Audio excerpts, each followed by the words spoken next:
Bung Aris, Anda sempat datang langsung ke kasus yang di Semarang dan menemui korban. Apa update terbarunya? Ya, posisinya tentu kita ikut prihatin karena sekarang ini perlu diwaspadai gerombolan-gerombolan pemerkosa atau istilah gang rape itu sekarang ini perlu diwaspadai dan itu mengancam kehidupan anak kita.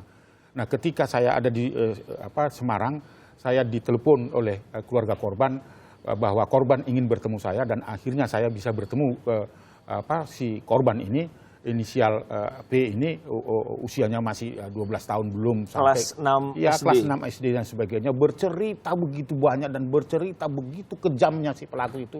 Dan saya sendiri sudah tidak bisa mendengar itu dan menceritakan pada hari ini juga saya sangat sulit sekali karena posisinya begitu sadis dan keji dilakukan sadar oleh sekitar 21 orang itu menurut pengakuan korban kepada saya, sehingga saya menaruh simpati betul kepada korban ini pada saat saya bertemu di rumah aman bersama dengan keluarga. Ini kejadian bulan Mei, Bulan Mei ini yang kita sayangkan. Tanggal 7 terjadi, tanggal 12 terjadi, tanggal 14 terjadi. Sebelumnya sudah dilaporkan ke kepolisian dan seterusnya. Dan keluhan-keluhan itulah yang disampaikan kepada kita sehingga dia meminta, anak ini sungguh-sungguh meminta kehadiran kita. Sorry, sebelumnya sudah dilaporkan ke pihak kepolisian? Menurut keluarga sudah dia laporkan di polisi terdekat, ya. Tetapi tidak diteruskan dan sebagainya sampai kejadiannya itu tanggal 14 Mei, lalu kemudian baru sekitar tanggal 25 seperti itu sebelum saya hadir di situ sudah dilaporkan. Itu pun karena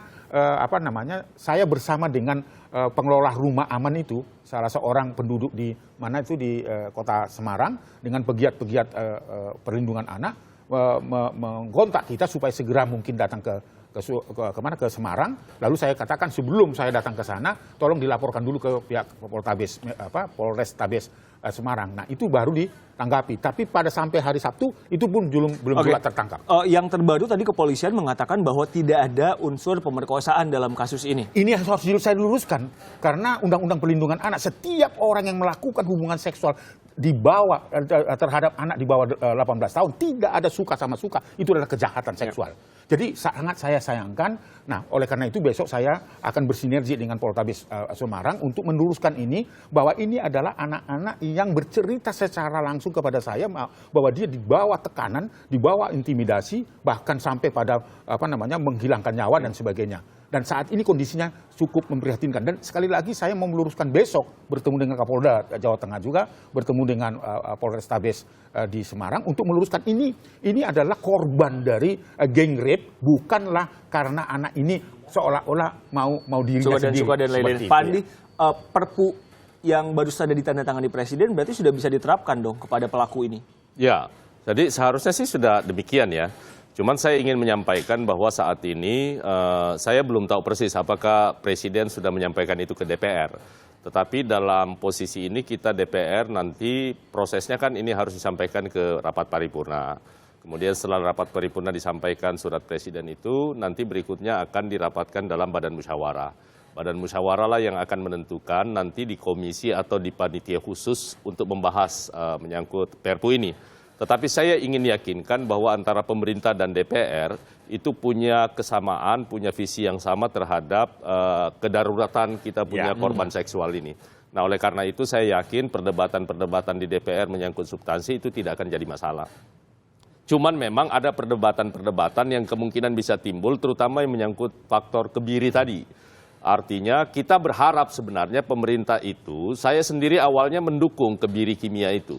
Kebiri suntik itu. Ya. Tetapi setelah saya mendapatkan masukan dari teman-teman yang lain, termasuk dari fraksi kami di fraksi Partai Gerindra, berdiskusi dengan teman-teman di Komisi 8, ternyata kami mendapatkan kelemahan-kelemahan tertentu. Kami malah mengusulkan dibandingkan harus menggunakan kebiri suntik, lebih bagus. Kan ini toh hukuman mati juga sudah diberlakukan. Lebih bagus sudah kebiri permanen. Ini tidak bisa ditolerir sama sekali. Kebiri permanen itu maksudnya? Ya, artinya memang secara permanen hasrat seksual itu harus dihilangkan. Karena itu sama sekali dibandingkan kalaupun pertentangan antara hak asasi manusia soal hukuman mati ini masih perdebatan luar biasa. Menurut saya dibandingkan daripada kita berdebat soal hukuman mati, sudah permanenkan saja kebiri itu. Bagaimana dengan itu jauh lebih baik dibandingkan kita menimbulkan masalah baru. Bagaimana dengan hak asasi manusia? Saya ngerti, sekarang kan kita setuju nih Perpu. Sekarang pemberatan pidana itu sudah dilakukan, hukuman mati diberlakukan. Kenapa lagi kita persoalkan hukuman tambahan? Sedangkan hukuman pokoknya saja kita setuju nih untuk hukuman mati. Apalagi hanya untuk hukuman kebiri. Kebiri saya setuju, tetapi kebiri kimia itu yang saya maksud itu daripada menimbulkan biaya bagi negara lagi. Siapa yang ngatur? Siapa yang ngatur, harus ada kelembagaannya. Belum lagi pertentangan Ikatan Dokter Indonesia yang sampai saat ini itu belum setuju untuk menjadi eksekutor. Karena ini katanya melanggar kode etik kedokteran.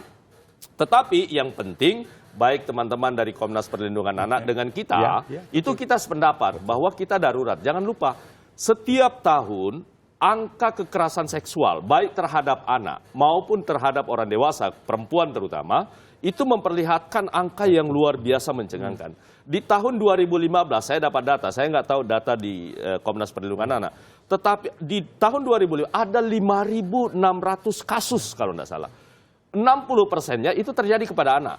Nah, oleh karena itu menyikapi ini, Perpu ini kita anggap sesuatu hal yang bagus dan itu respon yang bagus dari pemerintah, kita apresiasi. Nah, DPR juga dalam kondisi ini mungkin di dalam program legislasi nasional tambahan nanti di 2016, teman-teman di komisi maupun anggota itu sudah mengusulkan akan ada rancangan undang-undang tentang penghapusan kekerasan seksual. Bung Aris, akankah Perpu ini menyelesaikan masalah?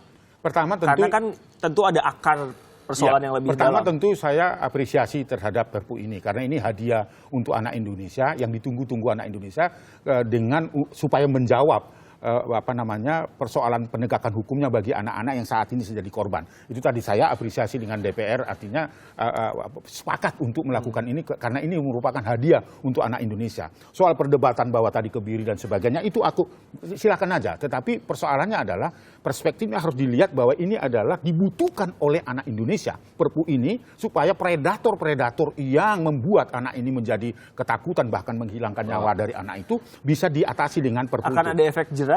Saya kira karena apa? Pidana pokoknya itu kan sudah minimal 10 tahun, maksimal 20 tahun, dan bisa ditambahkan dengan pemberatan fisik juga, bisa dihukum seumur hidup, bahkan tadi itu hukuman mati. Kalau misalnya ada kriteria-kriteria, misalnya dia melakukan perkosaan, menghilangkan nyawa, membunuh dan seterusnya, lalu kemudian merusak organ-organ seksualitas secara permanen dan dilakukan oleh residivis, oleh orang yang seharusnya melindungi, itu bisa dikenakan pemberatan itu. Bung Aris, jadi ini hadiahnya gitu. Apakah Anda setuju dan Pak Supratman juga bahwa masalah intinya kan kemiskinan, kebodohan, dan banyak masalah di luar hasrat seksual sebetulnya? Kita setuju, artinya memang tidak sesederhana ini untuk melakukan penghapusan terhadap kekerasan anak.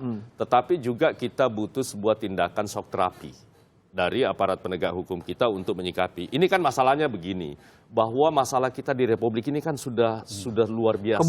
Kebanyakan.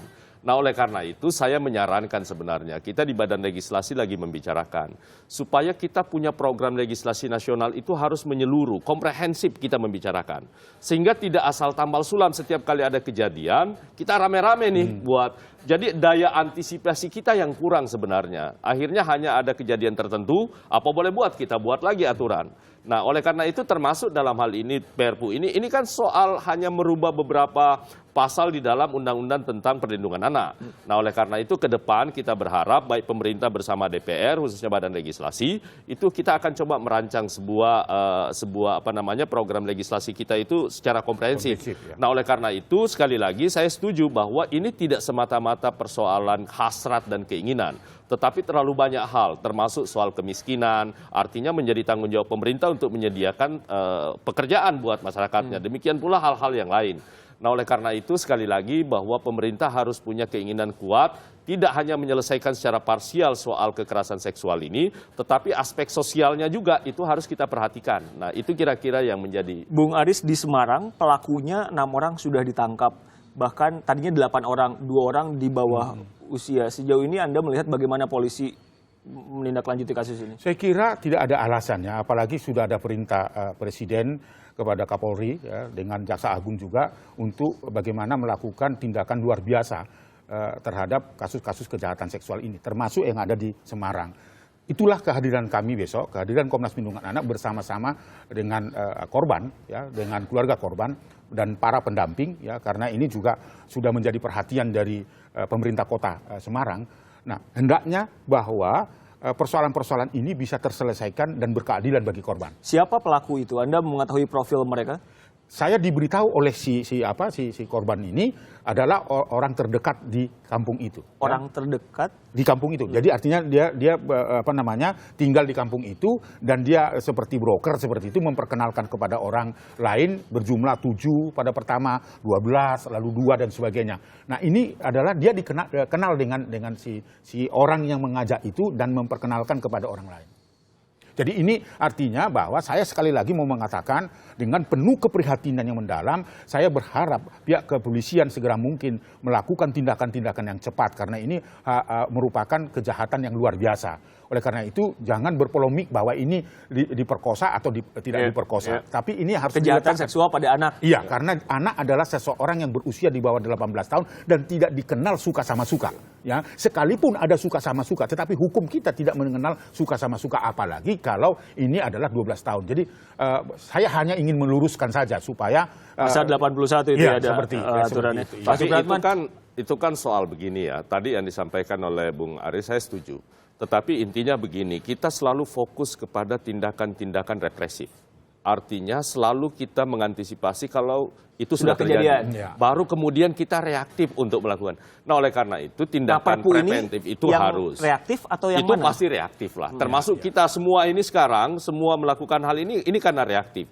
Nah, oleh karena itu perlu dipikirkan sebuah undang-undang yang komprehensif. Termasuk menurut saya adalah nanti ini kan peran keluarga sangat penting. Penting, ya. Di samping soal kemiskinan dan lain sebagainya. Sekarang kalau keluarga tidak berperan memberi pembelajaran kepada anak-anak juga itu jadi masalah. Apalagi dengan revolusi informasi yang sekarang ini, semua media begitu terbuka, utamanya media sosial, jadi pengawasan kepada anak itu tidak dilakukan. Belum lagi soal peredaran minuman beralkohol, termasuk dengan obat-obatan, psikotropika. Ini akan sangat, jadi memang harus sekali lagi, saya bilang harus komprehensif penanganannya. Pak Supratman, tadi Anda mengatakan kalau kebiri permanen kan itu maunya Anda. Sekarang kebirinya kan tidak permanen. Sejauh ini sudah dipikirkankah teknisnya? Karena kan jika kebiri pakai alat kimia itu, jika tidak continuity akan kembali lagi. Sudah dipikirkankah dananya dari mana, alatnya, siapa yang akan mengawasi ini semua? Sudah dibahas di DPR?